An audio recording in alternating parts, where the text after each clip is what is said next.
ಹರೇ ಶ್ರೀನಿವಾಸ. ಎಲ್ಲರಿಗೂ ಗೊತ್ತಿರೋ ಹಾಗೆ ಈ ದಿನದಿಂದ ಅಧಿಕ ಮಾಸ ಶುರುವಾಗಿದೆ. ಈ ಪರಾಭವ ನಾಮ ಸಂವತ್ಸರದಲ್ಲಿ ಜ್ಯೇಷ್ಠ ಮಾಸದಲ್ಲಿ ಅಧಿಕ ಮಾಸ ಬಂದಿದೆ. ಹಾಗಾಗಿ ಇದನ್ನು ಅಧಿಕ ಜ್ಯೇಷ್ಠ ಅಂಥೇಳಿ ಕರಿತೀವಿ. ನೆಕ್ಸ್ಟ್ ಕೂಡ ನಿಜ ಜ್ಯೇಷ್ಠ ಅಂಥೇಳಿ ಈ ಜ್ಯೇಷ್ಠ ಮಾಸವನ್ನು 2 ಸಲ ಪರಿಗಣಿಸ್ತೀವಿ. ಹೀಗೆ 33 ತಿಂಗಳಿಗೊಮ್ಮೆ, ಅಂದರೆ 2 ವರ್ಷ ಮೇಲೆ 9 ತಿಂಗಳು, ಹೀಗೆ 33 ತಿಂಗಳಿಗೊಮ್ಮೆ ಒಂದೇ ವರ್ಷದಲ್ಲಿ 12 ತಿಂಗಳಿಗೆ ಬದಲಾಗಿ 13 ತಿಂಗಳು ಬಂದರೆ ಆ ಹೆಚ್ಚಿನ ತಿಂಗಳನ್ನು ಅಧಿಕ ಮಾಸ ಅಂಥೇಳಿ ಕರಿತೀವಿ.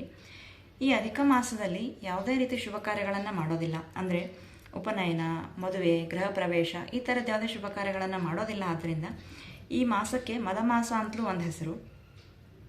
ಆದರೆ ಈ ಅಧಿಕ ಮಾಸದಲ್ಲಿ ಮಾಡುವ ಸಣ್ಣ ಸಣ್ಣ ಸತ್ಕಾರ್ಯಗಳು ಕೂಡ ವಿಶೇಷವಾದ ಫಲ ಅಂತ ಹೇಳ್ತಾರೆ. ಅಂದರೆ ಸ್ನಾನ, ಜಪ, ತಪ, ಹೋಮ, ಹವನ, ದಾನಾದಿಗಳು, ಪಾರಾಯಣಗಳು ಈ ಥರದ್ದು ಏನೇ ಮಾಡಿದರೂ ಕೂಡ ಅಧಿಕಸ್ಸ ಅಧಿಕಂ ಫಲಂ ಅಂತ ಹೇಳ್ತಾರೆ.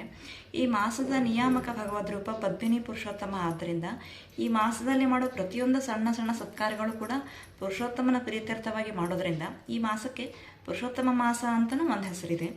ಹಾಗಾಗಿ ಈ ಮಾಸದಲ್ಲಿ ಏನೇ ಮಾಡಿದರೂ 33 ಸಂಖ್ಯೆಯಲ್ಲಿ ಮಾಡೋದು ಬಹಳ ವಿಶೇಷ.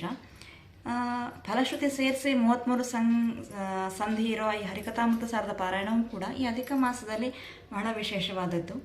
ಪ್ರತಿನಿತ್ಯನೂ ಒಂದೊಂದು ಸಂಧಿ ಪಾರಾಯಣ ಮಾಡೋದು ತುಂಬ ಒಳ್ಳೆಯದು. ಆದರೆ ಅದು ಆಗದೇ ಇದ್ದ ಪಕ್ಷದಲ್ಲಿ ದಿನಕ್ಕೆ ಒಂದು ನುಡಿಯಂತೆ, ಅಂದರೆ ಒಂದು ಸಂಧಿಯಿಂದ ಒಂದು ನುಡಿಯನ್ನು ಸೇರಿಸಿ ಫಲಶ್ರುತಿ ಸೇರಿಸಿ 33 ನುಡಿಯನ್ನಾಗಿಸಿ ಪಾರಾಯಣ ಮಾಡಿದ್ರೆ ಒಂದು ದಿನವೇ 33 ಸಂಧಿಯನ್ನು ಪಾರಾಯಣ ಮಾಡೋದಷ್ಟೇ ಫಲ ಅಂಥೇಳಿ ಆ ಥರದ್ದು ಒಂದು ಸಣ್ಣದಾದ ಒಂದು ಸಂಧಿ ಒಂದು ನುಡಿಯಂತೆ ಫಲಶ್ರುತಿ ಸೇರಿಸಿ 33 ನುಡಿಯನ್ನಾಗಿಸಿ ಒಂದು ಸಣ್ಣದಾದ ಕಿರುಹೊತ್ತಿಗೆಯನ್ನು ಈ ಅಧಿಕ ಮಾಸದ ಪಾರಾಯಣಕ್ಕೆ ಅನುಕೂಲ ಆಗಲಿ ಅಂತಲೇ ಕಳೆದ ಅಧಿಕ ಮಾಸದಲ್ಲಿ ನಮ್ಮಮ್ಮ ಒಂದು ಸಣ್ಣದಾದ ಕಿರುಹೊತ್ತಿಗೆಯನ್ನು ತಯಾರಿಸಿದರು.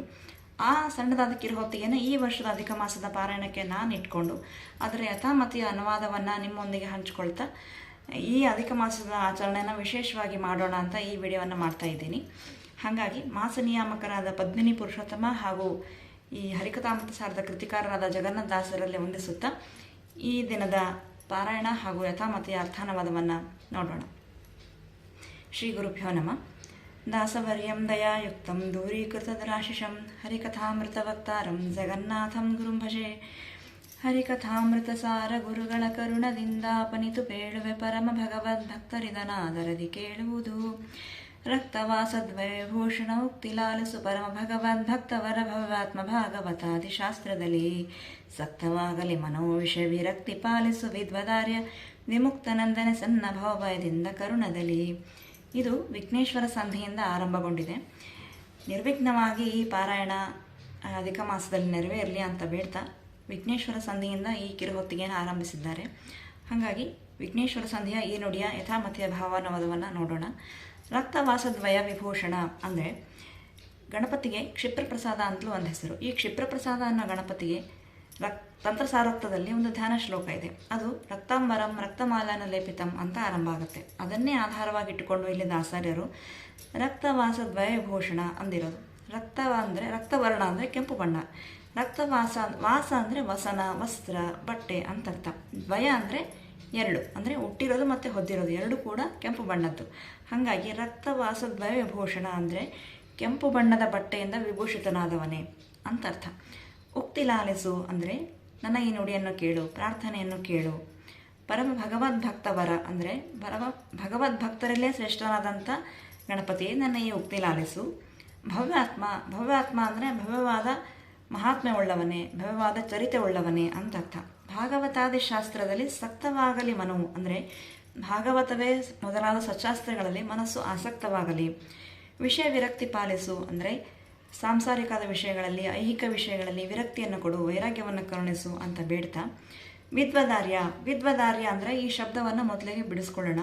ವಿದ್ವತ್ ಪ್ಲಸ್ ಆರ್ಯ ಅಂದರೆ ವಿದ್ವತ್ತಿಗೆ ಆರ್ಯನಾದ, ಮೊದಲಿಗನಾದ, ಶ್ರೇಷ್ಠ ಸ್ಥಾನ ಹೊಂದಿದ ಗಣಪತಿಯನ್ನು ವಿದ್ವದಾರ್ಯ ಅಂತ ಸಂಬೋಧನೆ ಮಾಡಿದ್ದಾರೆ. ಇಲ್ಲಿ ವಿದ್ವದಾರ್ಯ ವಿಮುಕ್ತನಂದನ ಸಣ್ಣ ಭವಭಯದಿಂದ ಕರುಣದಲ್ಲಿ ಅಂದರೆ ಈ ಸಾಂಸಾರಿಕ ಭಯದಿಂದ ನನ್ನನ್ನು ಮುಕ್ತನನ್ನಾಗಿ ಮಾಡು, ಅಂದರೆ ಮುಕ್ತಿ ಮಾರ್ಗಕ್ಕೆ ನಮ್ಮನ್ನು ಅರ್ಹನನ್ನಾಗಿ ಮಾಡು ಅಂತ ಬೇಡೋದು ಒಂದು ಅರ್ಥ. ಆದರೆ ಗಣಪತಿ ಅಂತರ್ಗತ ವಿಶ್ವಂಬರ ರೂಪಿ ಪರಮಾತ್ಮನನ್ನು ನಮಗೆ ಭವಭಯದಿಂದ, ಸಾಂಸಾರಿಕ ಭಯದಿಂದ ಮುಕ್ತಿಯನ್ನು ಕರುಣಿಸು, ವಿಮುಕ್ತನನ್ನಾಗಿ ಮಾಡು ಪ್ರಭುವೆ ಅಂತ ಬೇಡೋದೇ ಈ ನುಡಿಯ ಸುಂದರ ಸಾರಾಂಶವಾಗಿದೆ ಅಂತ ಹೇಳ್ತಾ ಇವತ್ತಿನ ಯಥಾಮತಿಯ ಅರ್ಥಾನುವಾದವನ್ನು ದಾಸಾರರ ಅಡಿದಾವರೆಗಳಲ್ಲಿ ಹಾಗೂ ಪದ್ಮಿನಿ ಪುರುಷೋತ್ತಮನ ಅಡಿದಾವರೆಗಳಲ್ಲಿ ಅರ್ಪಿಸುತ್ತಾ ಈ ದಿನದ ಅನುಸಂಧಾನವನ್ನು ಮುಗಿಸ್ತಾ ಇದ್ದೀನಿ. ಕೃಷ್ಣಾರ್ಪಣ ಮಸ್ತು.